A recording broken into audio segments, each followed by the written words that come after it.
Bismillahirrahmanirrahim. Assalamualaikum warahmatullahi wabarakatuh. Selamat pagi, salam sejahtera bagi kita semuanya. Om Swastiastu, Namo Buddhaya, salam kebajikan. Yang saya hormati para pimpinan lembaga-lembaga tinggi negara, yang saya hormati Ketua Mahkamah Agung, Bapak Profesor Dr. Haji Muhammad Syarifuddin SH.MH, beserta para Hakim Agung dan Hakim ad hoc. Yang saya hormati Yang Mulia Ketua Mahkamah Agung Negara-Negara Sahabat, Ketua Mahkamah Agung Negara Singapura, Ketua Mahkamah Agung Negara Malaysia, Ketua Mahkamah Agung Negara Kuwait, Wakil Ketua Mahkamah Agung Negara Qatar, dan seluruh delegasi dari negara Arab Saudi, Sudan, Australia, China, dan Rusia.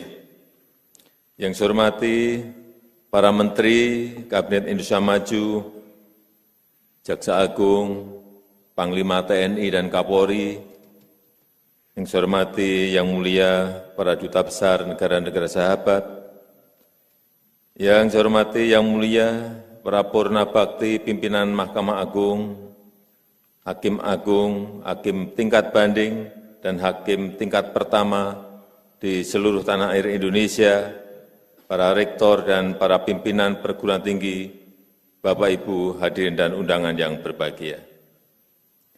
Pertama-tama, saya menyampaikan terima kasih kepada Mahkamah Agung yang terus bekerja keras, membenahi diri, terus melakukan reformasi, menjadi bagian penting bagi penguatan rule of law dan good governance.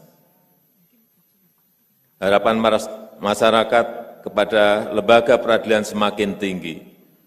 Masyarakat menuntut jaminan keadilan, masyarakat semakin kritis terhadap proses peradilan dan semakin terbuka menyampaikan penilaiannya. Di tengah-tengah tantangan ini, integritas adalah pilar utama, bukan hanya bagi para hakim agung, tetapi seluruh hakim di Indonesia, juga seluruh panitera, ASN, dan pegawai Mahkamah Agung. Mahkamah Agung pasti akan menjadi rujukan para hakim, jadi tauladan bagi para hakim di seluruh Indonesia dan menjadi harapan keadilan bagi masyarakat. Oleh karena itu, saya menyambut baik reformasi internal yang dilakukan oleh MA untuk menegakkan prinsip rule of law dan good governance, meningkatkan kinerja pengadilan secara berkelanjutan. Kualitas SDM hakim adalah kunci, integritasnya, profesionalismenya, kepekaannya terhadap rasa keadilan masyarakat, kepekaannya terhadap perkembangan zaman termasuk perkembangan ilmu pengetahuan dan teknologi. Oleh karena itu, inovasi harus menjadi bagian dari reformasi, bukan hanya dengan mengadopsi teknologi baru, tetapi juga perspektif dan sensitivitas dalam menyelesaikan perkara hukum. Misalnya, penerapan sistem restoratif justice sebagai terobosan penyelesaian perkara. Hadirin yang saya hormati, pemerintah mengapresiasi inovasi-inovasi Mahkamah Agung dalam mendorong percepatan transformasi hukum, peningkatan penggunaan sistem e-court, pengembangan decision support system DSS berbasis artificial intelligence yang akan mempermudah konsistensi putusan merujuk pada putusan adil yang ada sebelumnya. Rakyat Indonesia juga mengapresiasi terhadap komitmen keterbukaan kepada publik. Sudah ada 22 ribuan putusan telah dipublikasikan dalam direktori putusan yang bisa diakses oleh publik.